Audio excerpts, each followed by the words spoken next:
¿Qué tal? Aunque los sindicatos de la Caja Costarricense de Seguro Social afirman estar en huelga en contra de la supuesta privatización de la institución, cada vez quedan más claras las verdaderas intenciones de este movimiento. La Nación publica, gremios de la Caja defienden 19 disparadores del gasto público. El periodista Esteban Oviedo, editor de la sección de política del periódico La Nación, es uno de los autores de este reportaje. Y bueno, estamos con él hoy para tratar de que nos explique qué es lo que él encontró y en qué consisten estos pluses. Bienvenido, Esteban, ¿qué tal? Muchas gracias, Ronald. El asunto es que la reforma fiscal en los artículos 50 y 54 del capítulo de empleo público estableció que los incentivos que se pagan en todo el sector público, que eran porcentuales, es decir, que se pagaban como un porcentaje del salario, tenían que transformarse en un monto nominal, es decir, en un monto fijo. Por ejemplo, pongamos un ejemplo muy sencillo. Si, por ejemplo, si una persona tenía un salario de base de 500,000 colones y un incentivo equivalía a un 10%, pues estamos hablando de 50,000 colones. ¿Cuál es el problema con esto? El problema es que los incentivos porcentuales que fueron la norma en el sector público, en el sector privado, eso es realmente extraño que ocurra. Lo que pasa es que cuando el salario base aumenta, aumenta el incentivo. Entonces, eso lo que provoca es un crecimiento exponencial que va más allá de lo que pueda establecer el gobierno de ajuste por la inflación. Sigamos con el mismo ejemplo. Si una administración determina por inflación un aumento del 10%, para hacer los números cerrados, un salario base de 500,000 colones sube 50,000 colones, entonces subiría a 550,000 colones. Pero cuando le sumamos el otro incentivo, que era un 10%, ya el aumento es mayor. ¿Por qué? Porque a esos 50,000 colones de incentivo, que eran el 10% de 500,000 colones, ahora van a subir a 55,000. Por este modelo de cálculo. Por este modelo.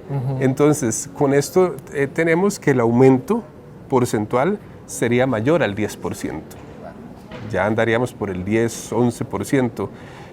Pero esto lo pongo a manera de ejemplo, porque en realidad los salarios base, bueno, son variados, hay de todo tipo. Hay desde 300,000 en el sector de ministerios hasta 400,000 o 500,000, 1,000,000, puede haber más de 1,000,000. Y los incentivos son muchos. Hay algunos incentivos del 10%, del 20%, del 55%. Entonces, eso lo que provocó fue que por años los salarios públicos se fueran ensanchando y ensanchando y ensanchando, porque siempre que el gobierno decretaba un aumento trataba de pegarlo a la inflación. Por ejemplo, para este año la inflación es del 3%. El gobierno trataba de que los ajustes se pegaran a la inflación, pero el efecto de los incentivos provocaba que el aumento siempre fuese mayor. La reforma lo que dice es, a partir de diciembre del 2018, todos los incentivos que eran porcentuales se transforman en un monto nominal. Eso quiere decir, lo que usted hoy ganaba por un porcentaje, lo vamos a transformar en el monto que está recibiendo y ahí se acabó, se quedó. Usted sigue recibiendo aumentos sobre el salario base, pero el incentivo que antes era porcentual se transformó, por ejemplo, en esos 55,000 colones. Monto fijo. Y ahí se quedó. Usted lo sigue recibiendo dentro del salario, no lo pierde, se convierte en un componente de su salario, pero la intención es evitar que siga creciendo de esa manera exponencial. Vos lograste determinar en este artículo junto con Rebeca Madrigal que hay 19 incentivos que tiene la Caja. En la Caja incentivos porcentuales. Sí, es muy grande el número de incentivos porcentuales. Incentivos son más, creo que son como 24.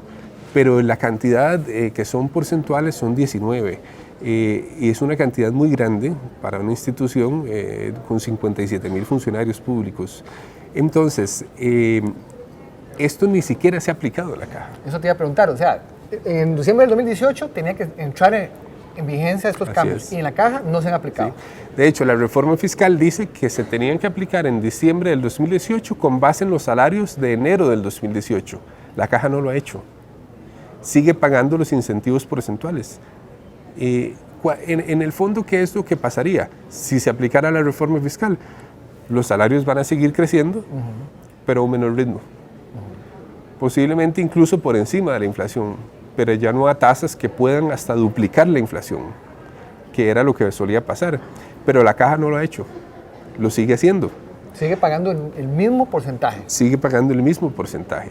Ellos se están aferrando también, Esteban, ¿verdad?, a un acuerdo que suscribieron en febrero pasado con las autoridades de la caja, donde supuestamente hay un compromiso para no aplicarle la anualidad. Sí, ahí está el meollo del asunto, porque uno diría, entonces, ¿cómo es que se van a huelga si no les están aplicando la reforma fiscal? Y a los funcionarios del gobierno central ya se las aplicaron. Entonces, y la caja dice, tengo imposibilidad de aplicar la reforma fiscal porque mi sistema informático es muy viejo. Es un sistema de COBOL de los años, no sé si era 80s o 70s, y no puedo aplicarla porque tendría que hacer miles de reprogramaciones. Y dijo que podría hacerlo tal vez hasta marzo del 2021, si no me equivoco. Entonces uno dice, bueno, entonces ¿por qué están en huelga si no les están aplicando la reforma? Ellos se aferran a que en febrero de este año la Caja les firmó un acuerdo. El señor Román Macaya, el presidente de la Caja, y creo que 3 o 2 gerentes, les firmó a los sindicatos un acuerdo en el que se comprometió a mantener los pluses como porcentaje del salario.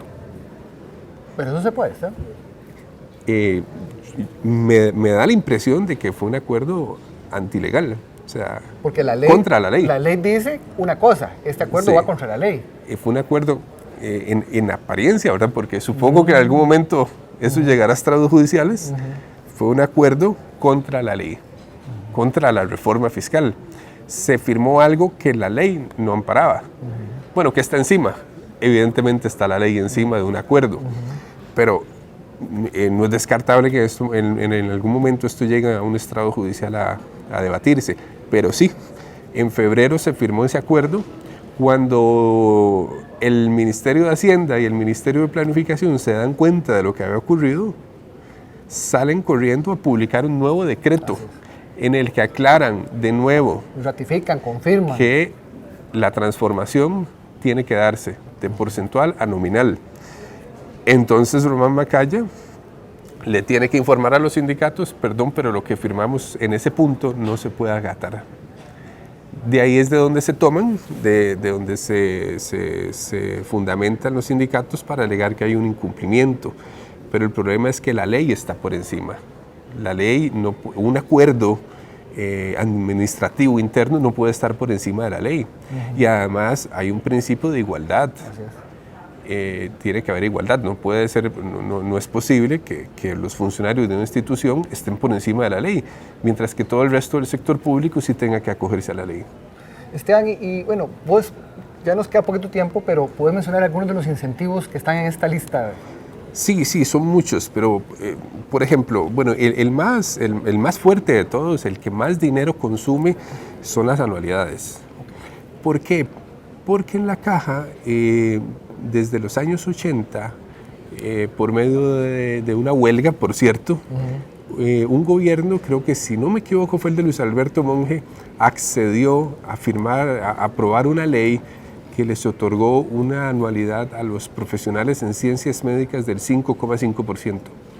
Es un aumento muy fuerte. Eso lo que quiere decir es que cada vez que un funcionario cumple un año, su salario base sube un 5,5% y porcentualmente.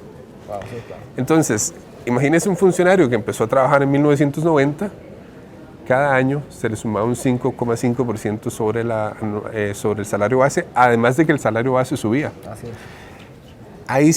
Ahí sí hay un diferendo, porque los sindicatos alegan que su anualidad tiene rango de ley, y es cierto, por la ley de incentivos médicos. La reforma fiscal, que también tiene rango de ley, dice que las anualidades tienen que equipararse en 1,94 y en monto nominal. Correcto. Entonces, eso se está esperando un pronunciamiento de la Procuraduría al respecto para que aclare si una ley está encima de otra. Si la intención de los diputados fue, con una nueva ley, derogar todo lo que estuviese antes. Eso está por debatirse. Y sí tendría un impacto muy fuerte en términos de ahorro, claro, porque ese es el principal disparador del gasto, las anualidades. Te estoy diciendo que estimamos en estos incentivos se gastan más de 250.000 millones. Solo las anualidades pueden ser la mitad. También existen otros, por ejemplo el de carrera hospitalaria, o sea, por trabajar en un hospital se otorga un 22%. Tenemos otra que se llama bonificación por trabajar como médico, es un 17%. Otro que es el incentivo de consulta externa, es un 22% por trabajar en consulta externa. Pero la lista es muy grande, también hay algunos específicos para el sector de enfermería, hay específicos para el sector de abogados de la caja, para informáticos de la caja. Es una gran variedad. Todos estos se fueron creando a lo largo de las últimas 3 o 4 décadas, siempre que había una huelga. Usualmente ese era el común denominador. Había una huelga y el gobierno cedía. El gobierno de turno cedía a otorgar un incentivo. Bueno, pues Esteban, muchísimas gracias, y sabemos que la sección de política está investigando más sobre estos incentivos, entonces esperamos en cualquier momento un nuevo informe por parte de ustedes. Mucho gusto.